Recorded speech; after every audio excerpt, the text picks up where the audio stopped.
आहेत या आंदोलनाला पाठिंबा देण्यासाठी आम्ही बहुसंख्य महिलांनी या ठिकाणी आज खाली बचाव आंदोलन केलेलं आहे।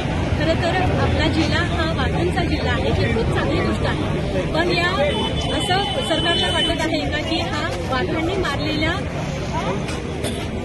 मारलेल्या लोकांचा हा जिल्हा व्हावा, अशी सरकारची इच्छा आहे का? हा खरं तर प्रश्न या निमित्ताने आम्हाला सरकारला विचारायचा आहे।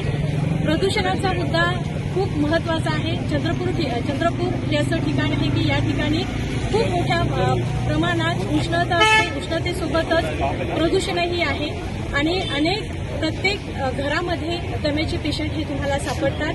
पर्यावरणाच्या दृष्टिकोनातून सुद्धा ही खाण अत्यंत घातक आहे। या अनुषंगानं या ठिकाणी आम्ही जमलेलो आहोत। माझी सरकारला विनंती आहे की आदरणीय बंडूभाऊ धोत्रे आणि त्यांच्या सर्व 17 मागण्या तात्काळ आपण मंजूर कराव्यात ही विनंती।